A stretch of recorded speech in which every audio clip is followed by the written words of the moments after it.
In a league where only one team can win, where do you get your fantasy football fix? Right here, right now. 32 teams, the real fantasy football show. And now your hosts, Philip Galinsky and Heath Kelts.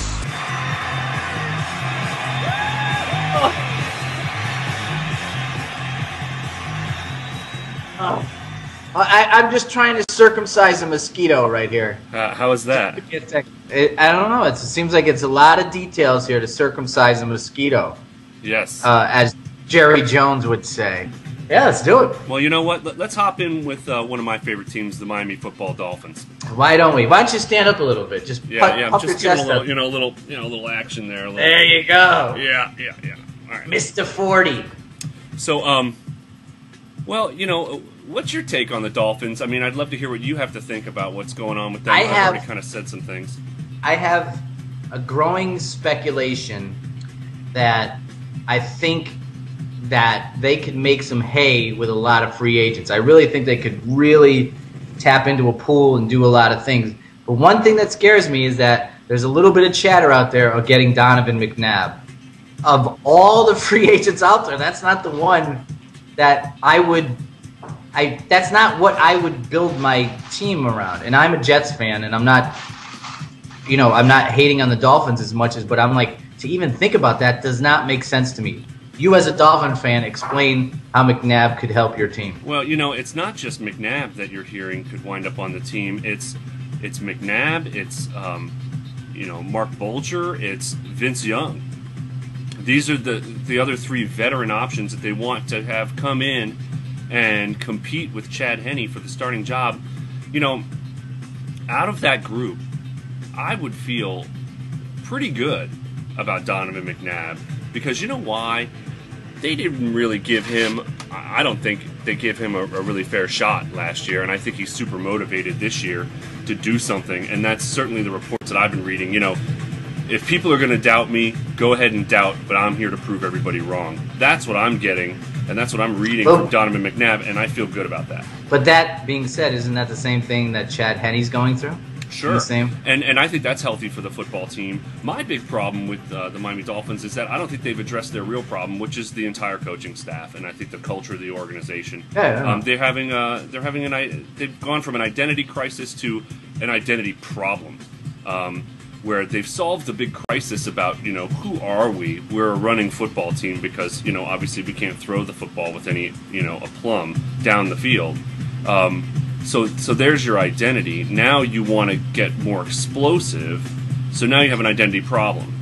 But do you think that here's an analogy that, a lot of New Yorkers wouldn't want to acknowledge, but it's true. The Mets are a lame duck team. The Mets are just a dead team walking.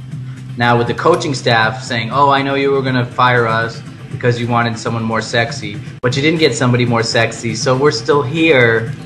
It's bridesmaid, not the bride. Yeah, they're definitely lame ducks. I think that they have 1 year to turn this around. If they don't, hello, Jeff Fisher, and that's, as a Dolphin fan, sign me up. That's where I want to be. So, this may sound terrible as a Dolphins fan, but let's go 4-12 and get Jeff Fisher. That's the way I feel. I don't want to see that. I don't want to have to live through that. But I don't want to live with 7-9, 8-8, and it's so hard to get away from that. Right. Here's one thing that it reminds me of, and this whole season, I might harp on this for every episode. It's going to remind me of how teams look on paper after free agency and everything. And I remember this clearly. When the Jets had Boomer Esiason, they had Art Monk, they brought in all these guys, and on paper, it looked like a good team. Right. But they stunk. They stunk. And that's what I'm afraid of the Dolphins, is on paper, looking at the free agents you can pick up, and you got McNabb, but you could still really stink. Like, stink. But on paper, you got a Pro Bowl quarterback. You know what I mean? Like, I think there's going to be a lot of mirages this year, which is going to really mess up a lot of fantasy owners, because they're going to be like, wow, I thought on paper they looked great. You know what I mean? Yeah. There's no practice. There's not enough time. Plus the fact that the coaches can't be hard asses anymore, like we talked about in our meetings. No more two-a-days. Yeah. So how do you grab a guy's attention except by taking his money away. And even that's going to be hard because they're giving all these guys all this money because they have to meet the bottom of the cap. So everybody's getting paid. Right. So it's one of those things where if you're a fat cat, are you going to play football or are you just going to be a fat cat? Like, is this going to be the year where every player turns into Albert Hainsworth? God, I hope that would be horrible. Well, and I don't think that's the case. I mean, the shelf life of an NFL player is too short, I think, for that to be a rampant problem across the board. But right. All right. So, but a lot of guys are going to get a lot of money. Well, of course. So speaking about some of those guys, here are all the what's going to happen. The big question for Miami on offense is who's going to be running the football, and it's Daniel Thomas. That's going to be the rookie who they've drafted. But really, who's going to be the third down back? Who's going to be the other back? Because they need more than one running back to run their attack. Ricky Williams, it makes sense for them to come back. All indications is goodbye Ronnie Brown. Right. And I guess I suppose that's a good thing. Then other names that are out there are Cedric Benson. Yes, the recently arrested, again, Cedric Benson, your boy. Darren Sproles is another name that's out there, and Reggie Bush. I'm telling you, Darren Sproles and Reggie Bush are the sexiest running backs right now. Everybody thinks, I just don't see it. Yeah. I do see Sproles a little bit because he reminds me of David Meggett, but I don't see that he's taking you over the hump. No, I don't see that. So I think it's going to be overvalued. Reggie Bush and him are going to be way overvalued in fantasy drafts. Way overvalued. So then here's another rumor that's out there about the Miami Dolphins is that Dante Stallworth wants to play for them. What could he possibly add? I mean, they don't throw the ball deep, so no. I mean, that would be the only reason to have him. And why? So he could sit in the whirlpool for 10 out of the 16 weeks. I mean, that's the other reason that they could have him. They could waste money on him. Right, and here's the other thing that most fantasy owners that aren't like really savvy are going to start to learn because of this process of the labor agreement and everything is when people start talking about what can the player do for me besides be a receiver. Right. Like Terrell Owens is worthless as a receiver, and because he's not going to do anything on kickoffs or punts. No. And these, I wouldn't say novice fantasy owners, but I'd say fantasy owners that are a little naive about a star receiver, that they don't get it. That at a certain point they don't really contribute enough to a team to even give you value. You're better off taking a rookie who's going to be on the field and doing more for the team. And then one time he'll catch a pass and score. Yeah, I mean, the days of the Terrell Owens, like these name-dropping receivers, are not carrying franchises like they used to in fantasy football. They're just not. Well, it depends on your scoring system, obviously. I mean, if there is, if you're getting points per reception, then yes, a guy like Roddy White could really help you.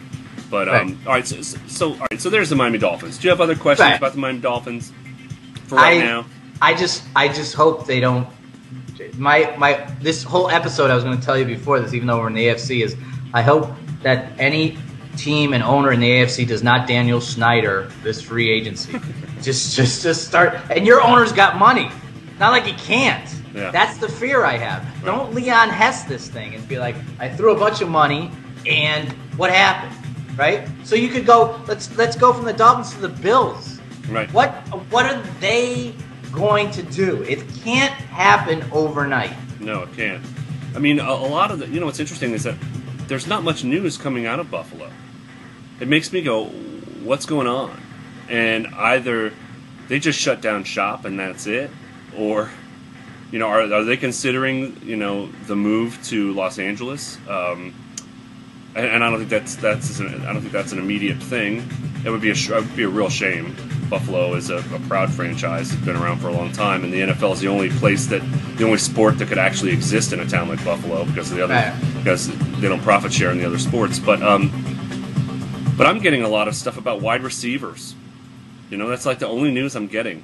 So but you know why? Why? Because Because Fitzpatrick doesn't give a. And I don't want to curse. Oh, I know. He'll throw it anywhere, anytime. Yeah, he'll chuck it on the yard. And for fantasy owners, the Buffalo Bills are a very intriguing team because of the quarterback. Because of this quarterback who does not give a heck there's a lot of potential there, but there's also a lot of risk, which is what I had stated last year when I went and put a lot of stock in Carolina, and I said they're going to start a rookie. Oh my God, who knows? It could be boom or bust, and I got crushed. I got crushed. Yeah. But I think that Buffalo, we don't need to spend too much time on Buffalo. I think Buffalo is going to be conservative in this free agency market and everything, and I think they're just going to hold tight and kind of see what happens, and maybe during the course of the season drop a couple of big names in there that are still hanging out, because Buffalo is in no rush. They have nothing. They have nothing to rush into. You know what I mean? Well, I mean, it's not like I think it's not like Miami. Yeah. Well, I think fantasy-wise, I agree with you about Fitzpatrick chucking it all over the yard. But why does he have to do that? It's because their defense, couldn't stop a clock. Right. And they were one of the worst teams against the run last year, and they need help. They need help stuffing the run. But if you're Buffalo, are you going to be that upset if Pusluzny gets taken because he's a free agent? I mean, like, he's a linebacker. I get it. But I'm saying there's bigger problems there that you can't address in this one offseason. So if Buffalo did nothing and got a couple of players and did nothing, I wouldn't be critical of them, because they need more than what this season could help them with. If their defense doesn't give up 35 points a game, they win half of those games that they were in last year. And I think if I'm the Buffalo Bills, I'd be looking at that glass half full. Yeah. Just as an idea. Now, I don't know if that means that they're going to sit around and wait. I mean, I think that they have addressed a lot of their things on offense last season. I don't know. I think it's kind of a mistake to just rely on Fitzpatrick. What happens if the guy gets injured? There's nobody behind him. And then there goes all of your investment, really. So, right. I mean, if I were them, I'd look to add a backup quarterback of some type. And, because I don't know if Brome is the answer. Brian Brome. Brome, I don't know how you say his name yet. And not only that, but I'd address the defensive side of the ball. Clearly, you got to be able to stop the run somehow. You can't let every team rush for over 150 yards on you like they did last season. But this is what we were talking about in fantasy football, is like, you want to look at those stats when a team you're playing is playing the Buffalo defense. You might say, I should start that running back I have, because they just stink. Like, these are those little hidden numbers where you can win your league, and people say, why did you start a third down back against Buffalo? And it's like, because everybody can run on them. Right. It's an obvious thing. If you're a savvy owner, and that's why you're watching this show, and that's why you're understanding the fact that the New England Patriots stink, and they will continue to stink because Belichick is so detail-oriented that it's driving him nuts right now that he can't get into the head of his players. And I'm telling you right now, their season is going to turn when they're about 4-4 and they're an average 500 team, and then he whips them into shape. But before then, beat the Patriots when you can. Beat them early, beat them often. The stuff that I'm seeing about the Patriots, because you're going right along with my list here, it says that they could do this, they could do that, they maybe might do this. We're not really sure if, and it's all speculative. None of it has any basis in anything close to being fact. They're interested in Sidney Rice. They're interested in Chad Ochocinco. They could show interest in Dante Stallworth. They're unlikely to pursue Randy Moss. They'll cut ties with Ryan Mallett quickly if he doesn't follow the leader. What are you talking about? This is all speculative from a blogger, which is fine, but it's, come on. They're saying, they could pursue Patrick Ramsey. How do they know that? Who would? Who would pursue Patrick Ramsey? Unless you can Google him, how are you going to find him? Patrick Ramsey? Mm-hmm. The Patriots are in a hard position because there's a stigma that's starting to stick to them ever since they lost to the Giants. They haven't won a playoff game. They do really well in the regular season. He can coach them up, and he can do that. He doesn't have enough time to do that. And he does not like bringing in people halfway through a season. Well, you get Randy Moss at the beginning and you get in his ear, then he's not distracted. And when you start winning, it doesn't matter. This is a hard situation for them. Well, I think last year that Belichick learned that he needs to have some coordinators working for him because he was the coordinator and the head coach. I think that this year he needs to give the reins of the offense over to a coordinator who will do some things a little differently so that you don't get so predictable. I liked his commitment to the run last year. I liked the whole team's commitment to the run. Really, see, you know Ben what? Jarvis, you know Green, what? Alice. No, you're Moving saying it on because to your Jets because wait. This is your 25 minutes into the segue. show. This is your segue. You want us to talk about the run because the Patriots got Danny Woodhead from the Jets. That's why you want to talk about the run. No, that's not why I want to talk about the run. I want to talk about the run because Ben Jarvis, Green, Ellis finally paid off on 2 of my fantasy squads. The law firm. The law firm, New York Jets.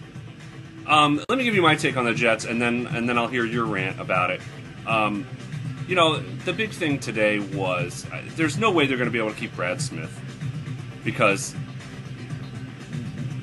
the biggest question I have, before I get into the details of it, the biggest question I have is, you know, here you were, 30 minutes away from a Super Bowl. Why are you wanting to change over the roster so dramatically when it's possible that you could retain a lot of what you have and replace what you don't have, what you lose, with the rookies who you signed and a few key free agents? And I think if the Jets were smart, they're going to lose Brad Smith, and they're going to lose probably Braylon Edwards.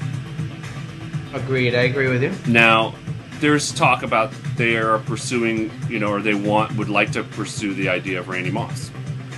There's this talk about Plaxico.